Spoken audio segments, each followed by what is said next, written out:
C'était pendant les journées du patrimoine l'année dernière. Et donc, ça démarre comme un livre d'histoire.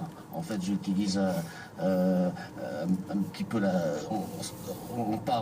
ça part en 1856. J'ai voulu un petit peu, j'ai été tenté de faire de l'histoire un petit peu comme mon ami Jean-Marie Crenier, sauf que c'est pas mon, mon style d'écriture, mais c'était assez tentant. Alors je démarre là-dessus et je me suis servi de ce que j'ai vu, de ce que j'ai entendu au château pour, amener une histoire de fantôme, disons. Et, Alors quand même, Joël Paul, il y a écrit roman, hein, je crois, sur la couverture, non même pas. Mais bon, c'est un roman. Par contre, les personnages sont pratiquement tous réels. Vous êtes vous-même dans ce alors, livre. Est-ce que c'est bien un roman? alors, les personnages sont réels au début. Hein, au début, et ensuite ça part pas dans tous les sens, puisque je ne voudrais pas dévoiler la fin, mais le départ, c'est cette fameuse exposition, la veille des colons d'hier et d'aujourd'hui.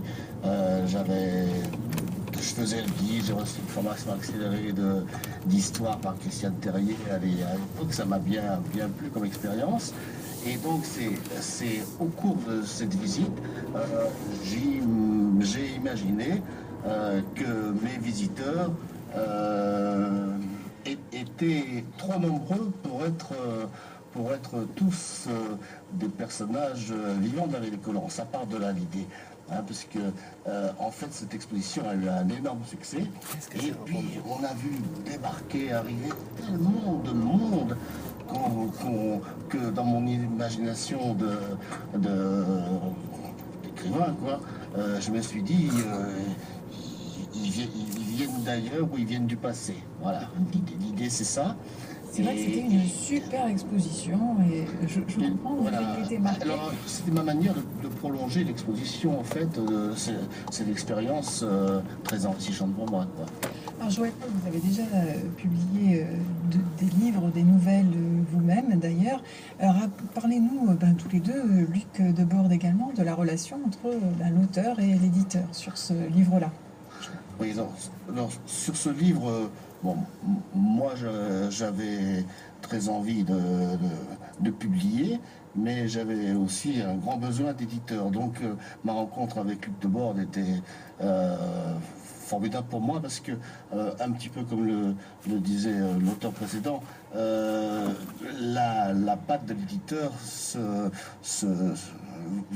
va se voir dans ce livre où j'ai effectivement été obligé de faire des coupures assez grandes d'ailleurs parce que j'étais parti sur quelque chose de beaucoup plus volumineux. Mais comme me disait Luc, ça casse l'histoire parce que en fait, je pars d'un personnage qui s'appelle Victor de Malherbe, un jeune lieutenant arrivé en 1856 pour construire Port-de-France en fait. Et puis c'est un personnage tellement intéressant qui est arrivé à 24 ans, qui est mort à 31 ans pendant l'expédition du Mexique. J'avais envie de continuer à parler avec ce personnage qui à lui seul aurait pu faire un livre.